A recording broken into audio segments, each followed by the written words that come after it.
सोमवार का व्रत करती है। कौन कौन ने करा था सावन के सोमवार का व्रत? हमने भी करा था, तो हम भी उठाए।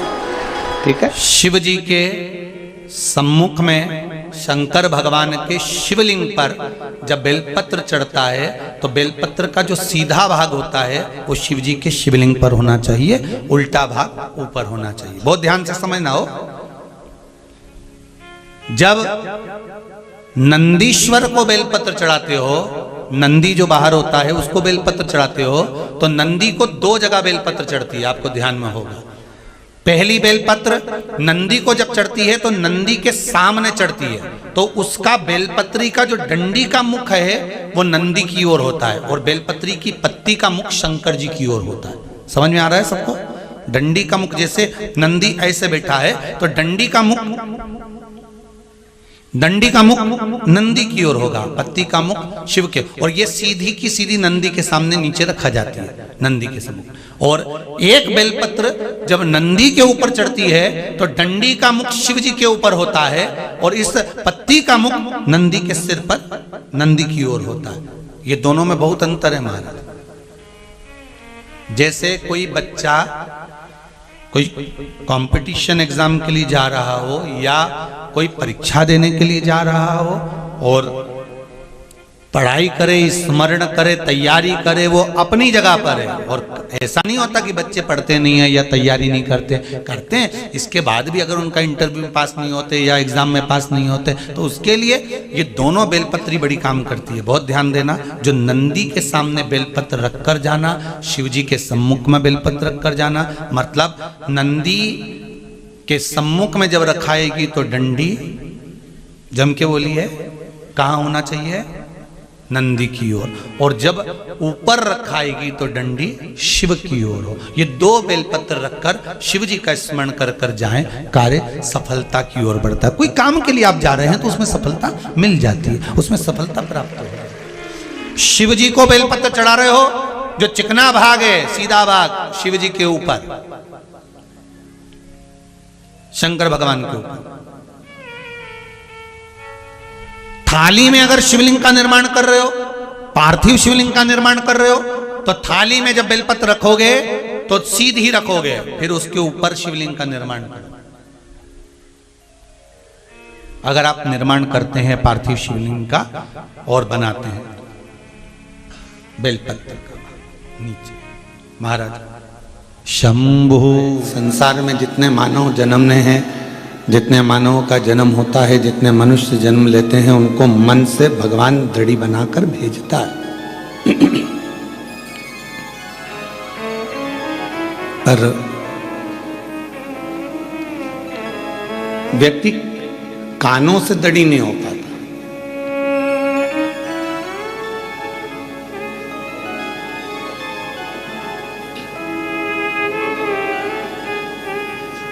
केवल एक मन का दड़ी बन गया, पर श्रवण शक्ति से दड़ी नहीं बना। तो वो मन जब परमात्मा में लगाता है तो उसकी श्रवण शक्ति कहीं ना कहीं इधर उधर भटकती है और वो परमात्मा से फिर दूर हो जाता है।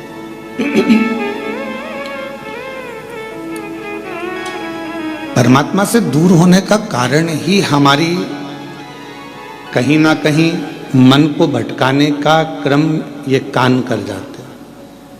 जैसे कई माताएं नियम बना लेती हैं, कई भाई नियम बना लेते हैं कि मैं शंकर भगवान को भजूंगा, मैं शिव जी को एक लोटा जल चढ़ाऊंगा, मैं शंकर भगवान का स्मरण करूंगा, मैं शिव के मंदिर जाऊंगा, शिव को भजूंगा, बेलपत्र का श्रृंगार करूंगा, शिव जी को चंदन अगर तगर से श्रृंगारित करूंगा।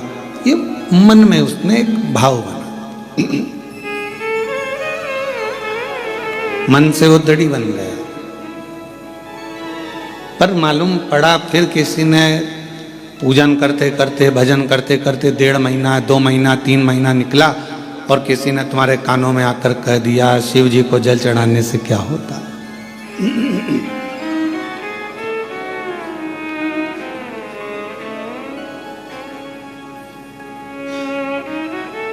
आप तो गलत संगत में पड़े हुए हो,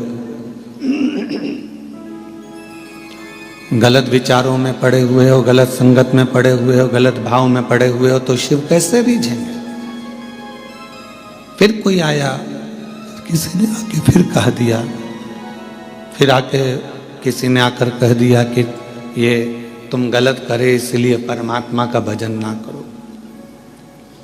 कानों में शब्द पढ़ते जाते हैं और मन भटकता जाता।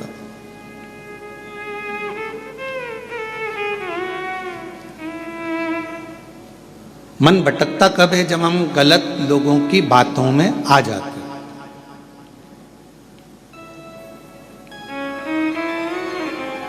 हम गलत विचारों में जब पढ़ने लगते हैं, गलत सोचने लगते हैं, गलत सुनने लगते हैं, गलत श्रवण करने लगते हैं, गलत सुनने लगते हैं, गलत लोगों की संगत में आकर, गलत लोगों के विचारों में आकर हम परमात्मा की शरणागति छोड़ देते हैं।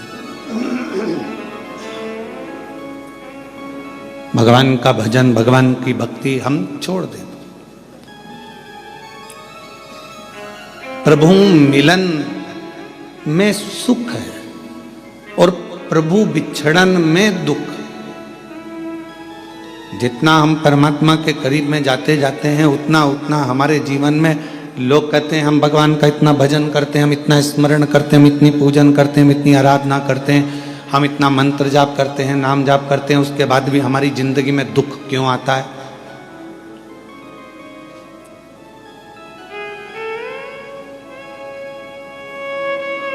आप सब समझदार हैं, जितने आस्था चैनल पर कथा सुन रहे हो, जितने फेसबुक यूट्यूब पर पितृपक्ष में ये श्रवण कर रहे हैं कथा को, सब समझदार हैं। कपड़े को यदि साफ करना है तो उसमें सोडा डालना पड़ेगा, सर्फ डालना पड़ेगा, साबुन लगाना पड़ेगा और कपड़े को अच्छा जम जम के खंगालना पड़ेगा, निचोड़ना पड़ेगा। खंगालोगे, धोगे, पटकोगे, आड़ा टेढ़ा, साबुन, फिर गर्म पानी, फिर सोडा, फिर वापस सरफ और साबुन बार बार लगाओगे, पटकोगे, पछाड़ोगे, तब जाकर वो कपड़ा थोड़ा उज्जवल हो पाएगा। तो आप ये ना सोचें कि भगवान, हम भजन करते हैं, हम कीर्तन करते हैं, हम मंत्र जाप करते हैं, हम माला जाप करते हैं, हम पूजन करते हैं और भगवान हमको ही दुख क्यों दे रहा है? भगवान चाहता है कि तुझे इतना पवित्र कर दूंगा धो धोकर कि फिर संसार सागर में तेरा जन्म नहीं होगा, तू मेरा हो जाएगा और मैं तेरा हो जाऊंगा, तू मेरा हो जाएगा और मैं तेरा हो जाऊंगा, तू भटकेगा नहीं फिर।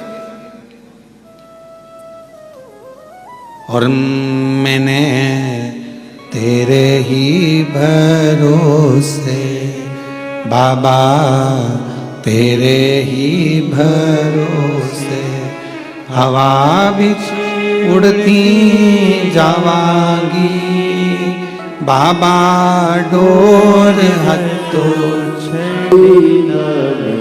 कटी जावांगी, भोले मैं तेरी पतंग, शंभू मैं तेरी। इन दोनों की आवाज एक लेवल पे रखिए गाने वालों की। भोले मैं तेरी पतंग, शंभू मैं तेरी पतंग, हवा बिच उड़ती जावांगी, बाबा डोर हत्तो छठी घटी जावांगी, भोले मैं तेरी पतंग। अर्थात परमात्मा यदि थोड़ा दुख दे, परमात्मा थोड़ी तकलीफ दे, परमात्मा थोड़ा कष्ट दे, परमात्मा अगर थोड़ी सी दुख दे रहा है, तकलीफ दे रहा है, कष्ट दे रहा है, तो आप भटको मत। आपको भटकने की जरूरत नहीं है, आपको कहीं इधर उधर भटकने की जरूरत नहीं है। परमात्मा ने अगर दुख दिया है तो वो आपको कहीं ना कहीं अपने करीब में लाना चाहता, अपने पास लेना चाहता। हम क्यों भटके? महाराज कश्यप ऋषि की एक कथा आती है।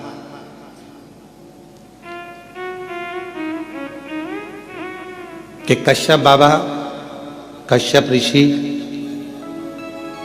12 ज्योतिर्लिंग का नित्य प्रति स्मरण करते थे।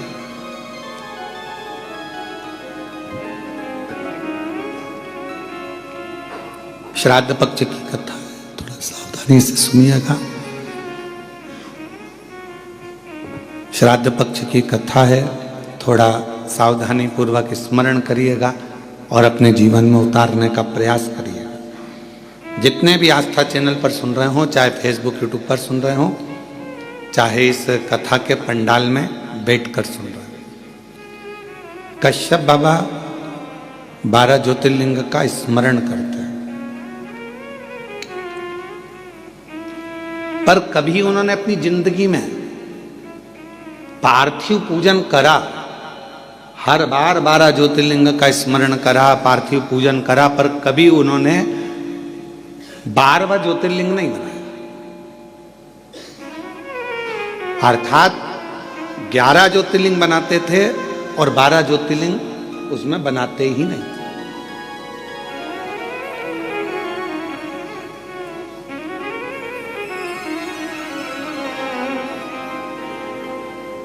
एक दिन देवऋषि नारद निकलकर जा रहे थे। अब आप लोग अगर 12 ज्योतिर्लिंग का पूजन कर रहे हो तो आप लोग कितने ज्योतिर्लिंग बनाओगे? जम के बोलो जरा। 12 बनाओगे ना? पार्थिव पूजन कर रहे हो तो 12 ज्योतिर्लिंग का निर्माण करोगे। पर कश्यप ऋषि 11 ज्योतिर्लिंग का निर्माण करते थे और 12वां ज्योतिर्लिंग नहीं बनाते थे।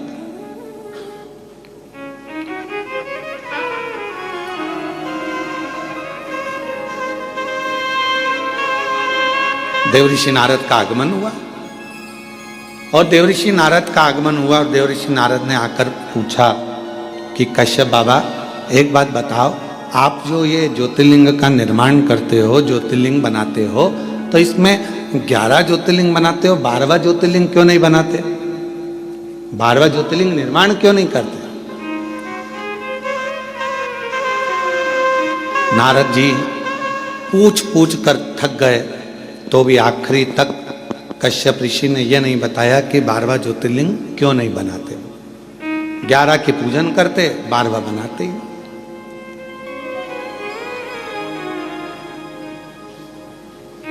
अब समय बीता,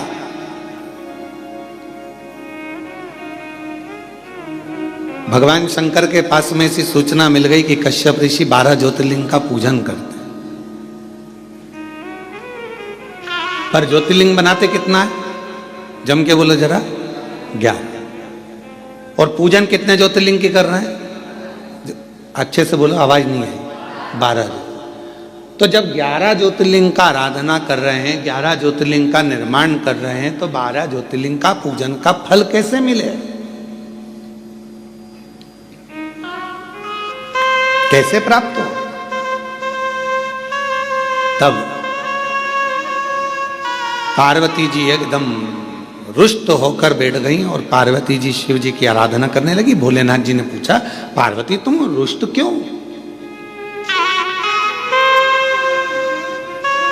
यहां पर एक लाइन बड़ी सुंदर आई है कि पार्वती जी रुष्ट होती हैं तो शिव जी की पूजन करती हैं।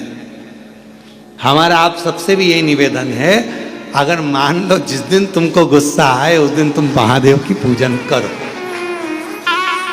उस दिन आप भगवान का आराधना करो। पर उल्टा होता है, जिस दिन रुष्ट होते हो ना, उस दिन तो तुम इतना बोलते हो, इतना बोलते हो, इतना बोलते हो कि जो पहले का करा धरा है ना, उस पर भी तुम लोग पानी फेर लेते हो, वो भी पूरा सत्यानाश मिला लेते हो, उसको भी नाश कर देते हो।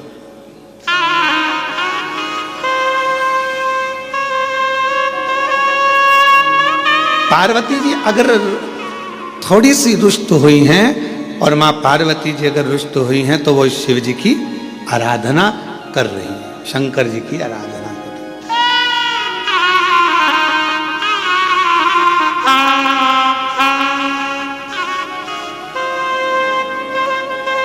और मैंने तेरे ही भरोसे बाबा, तेरे ही भरोसे। मेरा सासुओं से भी निवेदन है, बहुओं से भी निवेदन है, बेटाओं से भी निवेदन है, बाप से भी निवेदन है, भाऊ से भी निवेदन है, और घर में रहने वाले हर व्यक्ति से निवेदन है कि पार्वती के संवाद का स्मरण करना। जब क्रोध आए कुछ नहीं करना, मुख चुप करना, एक लोटा जल उठाना और ले जाके देव अधिदेव महादेव पर चढ़ाना प्रारंभ करना। थोड़ी देर बैठना, हाथ में माला पकड़ना, नहीं पकड़ो तो प्रेम से मोबाइल को किनारे रखना और हृदय पर हाथ रखकर श्री शिवाय नमस्तुभ्यं, श्री शिवाय नमस्तुभ्यं, श्री शिवाय नमस्तुभ्यं, श्री शिवाय नमस्तुभ्यं। हृदय से अपने मन से भगवान को पुकारना प्रारंभ करो। भाव से पुकारो उसको। झगड़ा कर भी लोगे, सास अपशब्द कह देगी, बहू अपशब्द कह देगी, दोनों ने अपनी आड़ी टेढ़ी बातें कह दी, होगा क्या इसमें महाराज? इसमें एक दूसरे से संबंध दूर बनते चले जाएंगे, टूटते चले जाएंगे। इसलिए जितना मौन रहोगे, शांत रहोगे, उतने अपने जीवन का आनंद पाओ, उतने अपने जीवन को प्रसन्नता के भाव में लेकर जाओ।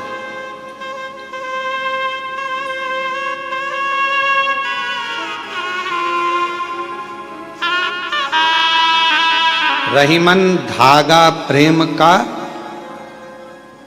टूटे गांठ पड़ जाए। प्रेम का धागा जब टूटता है तो उसमें गांठ लग जाती है, और गांठ लग जाती है तो फिर वो गांठ जब भी खुलेगी, अर्थात दो हिस्से में ही रहे।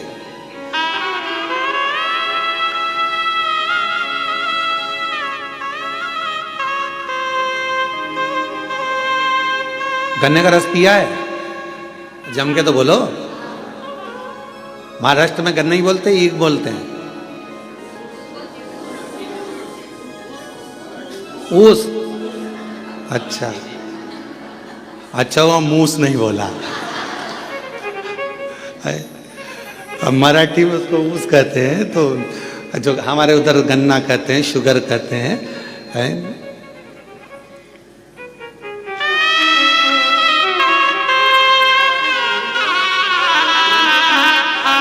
जो गन्ना होता है, उस गन्ने में थोड़ा थोड़ा दूर पे एक एक गांठ रहती है।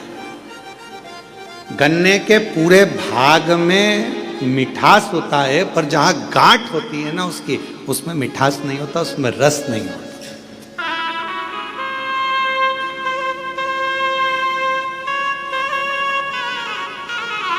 पर शिव महापुराण की कथा कहती है, गन्ने के ऊस के अंदर पूरे में रस है, पर जहां गांठ है वहां ना रस है ना उसमें मिठास। पर एक बात याद रखो, जब कोई गन्ने के रस में बहुत डूब जाता है ना, तो उसको गांठ में भी रस आना प्रारंभ हो जाता है, और उसमें भी उसको मिठास का नजर आना। और जितने आप बैठे हो और हम भी बैठे हैं, हमने भी बचपन में खूब गन्ना छिल कर खाया, पर जो गठान का छिलका था उसको खाते थे। जब गन्ने के रस में इतने डूब जाते थे कि उस गांठ में भी रस आना चालू हो जाता। और तुमने भी खाया होगा ये पक्का। ऐसा हो नहीं सकता कि तुमने गांठ छीली हो और उसको मुंह में नहीं लिया, उसमें रस मिला।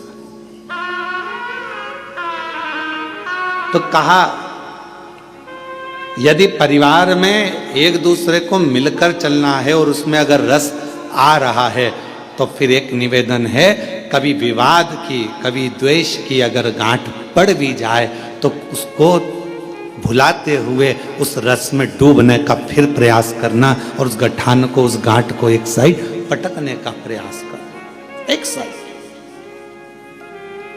परमात्मा की भक्ति में डूबो, परमात्मा के भजन में डूबो, स्मरण में डूबो। पार्वती जी रुष्ट हो गई, भगवान शंकर की पूजन करने बैठ गए, और कहते हैं जितनी रुष्टता में भगवान का भजन हो पाता है, उतनी एकाग्रता जब रूठने के बाद, जब आप लड़ाई कर लेते हो एकदम, तुम देखना बहुत तेज सुनामी लहरें चली, बहुत तेज बारिश हुई, खूब तेज हवा चली, एकदम बवंडर मचा, और उसके बाद जो शांति होती है, इतनी शांति कि लगता है अभी थोड़ी देर पहले तो हमने देखा था कितना बवंडर था। न विवाद था, और अब एकदम शांति हो, एकदम शांति।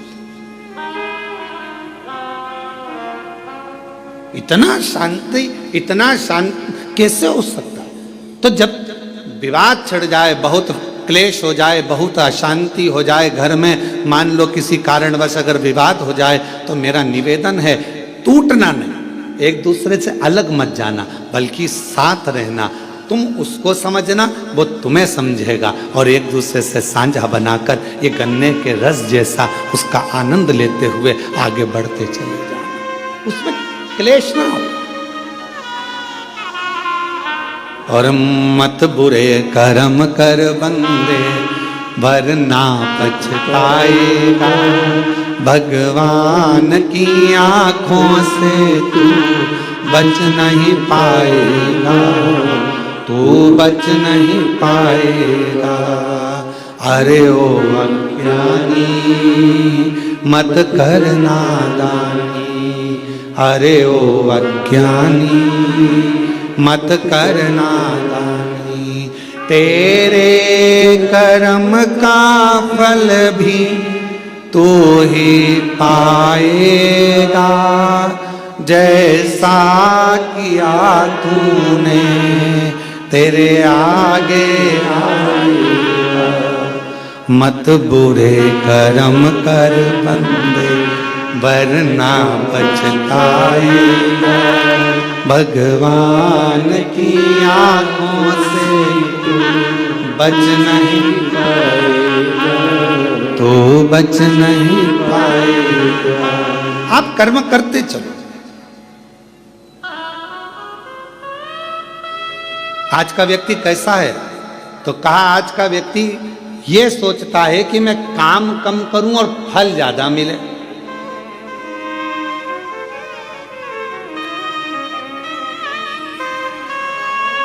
नारखेड़े जी, आपने भी बड़ी मेहनत करी होगी, पाटिल जी आपने भी बड़ी मेहनत करी होगी, और जितने यहाँ पर मेरे भाई बैठे हैं, जितने भी भाऊ बैठे हुए हैं, मैं आपसे निवेदन करूं, आपने भी अपनी जिंदगी में बहुत मेहनत करी होगी।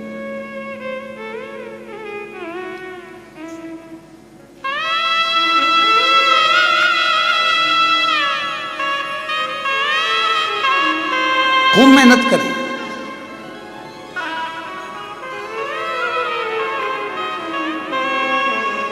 पर जो मेहनत से मिला वो टिकता है, जो तुरंत आया वो तुरंत चले जाता है। पर हमारी सफलता हमारी मेहनत पर निर्भर करती है। जब हम बहुत परिश्रम करते हैं, मेहनत करते हैं, तो हमारे घर में जो आता है वो हमको थोड़ा समय टिकता है, रुकता है। जो अचानक आया अचानक चले गया वो फिर टिकेगा नहीं।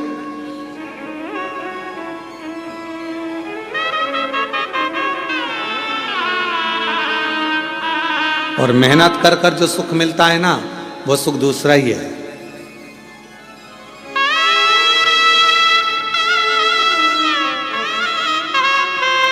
जब हम छोटे थे तो 2 रुपए की किराए की साइकिल मिलती थी, इतनी बड़ी छोटी सी। तुम्हारे यहाँ भी मिलती होगी, ऐसा नहीं है, और तुमने भी चलाई होगी। कई तो होंगे हमारी साथ वाले जिन्होंने चलाई होगी। है, किराए की साइकिल मिलती थी, 2 रुपए की मिलती थी, पर वो 2 रुपए इकट्ठा करने में कम से कम 1 महीना लग जाता था।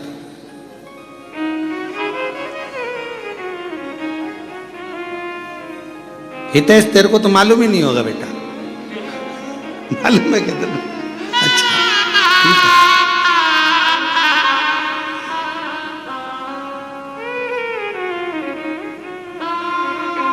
वो 2 रुपए इकट्ठे करने में 1 महीना टूट जाता था। भगवान हमारी मौसी को भेज दो, भगवान हमारे मामा को भेज दो, भगवान हमारी बुआ को भेज दो। जब ये सब आती थी, 5 पैसे, 10 पैसे, 15 पैसे, 25 पैसे जब देकर जाती थी, और वो 2 रुपया जिस दिन इकट्ठा होता था, उस दिन सुबह से गायब होते थे।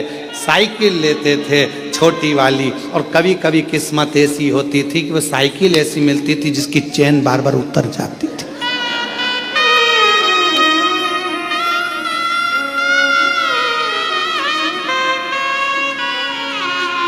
और साइकिल लेके अब बताओ, साइकिल वाले की साइकिल दम अपनी लग रही है, मेहनत अपनी हो रही है, घूम अपन रहे हैं और सब देख रहे हैं, और यहाँ भगा वहाँ भगा हाँप रहे, पर वो टाइम देख रहे 5 बजे देना है वापस, 5 बजे ही निकल पहुँचते थे बिल्कुल लगे लगाए समय पर, एकदम 5 बजने वाला है तब अपन पहुँच के वो साइकिल देकर आते थे।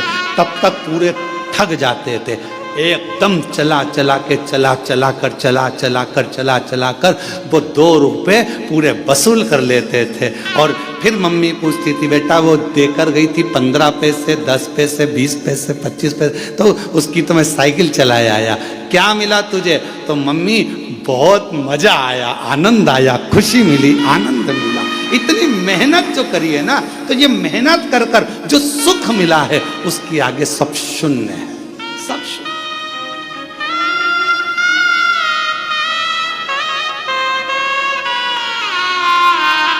उसके आगे सब शून्य है।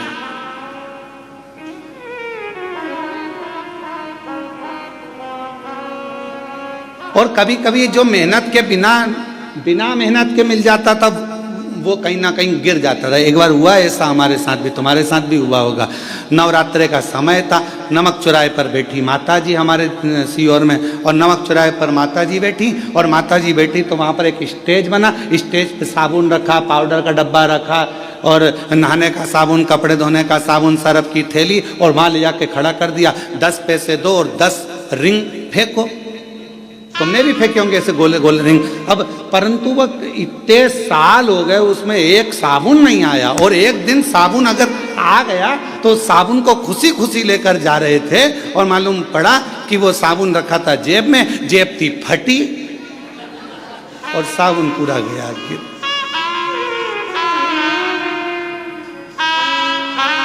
तो जो मेहनत से मिला वो टिका, और जो मेहनत से नहीं मिला वह हाथ से खिसक गया। शिव महापुराण की कथा कहती है, कोई तुमसे आकर कह दे कि तुम मेरे पास आकर बैठ जाओ, तुम्हें मेहनत नहीं करना पड़ेगी, दुनिया का सारा धन अपने आप मिल जाएगा, समझ लेना कि बेवकूफ़ बना रहा है और तेरा लेकर चले जाएगा और तुझे चूना लगा देगा। इसलिए निवेदन है, अपना व्यापार, अपनी नौकरी, अपनी सर्विस, अपनी मेहनत पूरी बरकरार रखो और पूरी मेहनत करो। जिस समय आपकी मेहनत प्रबल होगी उस दिन भगवान तुम्हें छप्पर फाड़ कर देना प्रारंभ कर देगा, तुम्हें वैभव देगा, धन देगा, संपदा देगा, सब देगा, सब देगा। आप अपनी मेहनत से पीछे मत। शिव कथा कह रही है, भगवान शंकर का चरित्र कह रहा है, शिव महापुराण का चरित्र कह रहा है, भगवान शंकर की पवित्र कथा कर रही है, शिव तत्व कह रहा है। पार्वती जी बैठ गई तब साधना करने के लिए, शंकर भगवान ने नेत्र खोले और पार्वती से पूछा कि आज तू रुष्ट होकर मेरी पूजन कर रही? हाँ। क्यों? वो कश्यप ऋषि है ना, 12 ज्योतिर्लिंग का पूजन करना चाहिए, तो वो 11 ज्योतिर्लिंग बनाते हैं और पूजन करते हैं और 1 ज्योतिर्लिंग छोड़ देते हैं। शंकर भगवान ने कहा पार्वती नहीं, कश्यप ऋषि कभी ऐसा नहीं करते, वो पूरे 12 ज्योतिर्लिंग का पूजन करते हैं, पूरे 12 ज्योतिर्लिंग।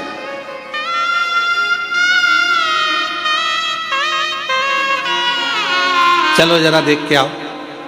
पार्वती जी ने शिव जी को लिया साथ, और चलो जरा देखो मैं बताती हूँ तुमको 11 ज्योतिर्लिंग बने। वो कश्यप ऋषि का रोज का नियम था, ज्योतिर्लिंग बनाते वो पूजन करते पार्थिव लिंग की। चलो अभी दिखाती हूँ।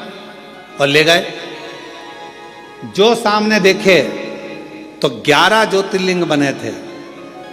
शिव जी को पार्वती जी करेंगे, देखो 1 2 3 4 5 6 7 8 9 10 और 11।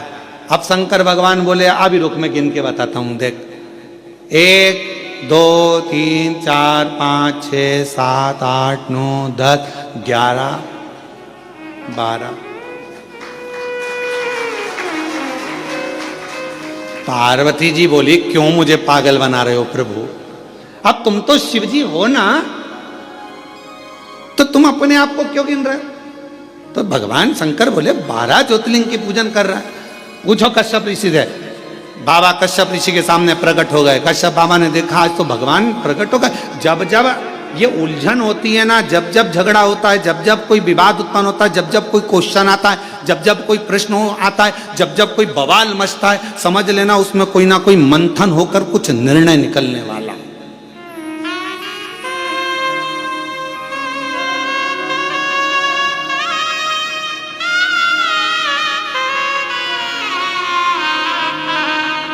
जब जब कोई बवाल मचता है, जब जब कोई मंथन होता है तो कुछ ना कुछ निकलता है। समुद्र का मंथन हुआ, अमृत निकला। कुछ ना कुछ मंथन हुआ है तो कुछ ना कुछ निकला है। और पार्वती जी और शिव जी के संवाद में कुछ ना कुछ निकला है। भगवान कश्यप ऋषि प्रसन्न हो गए।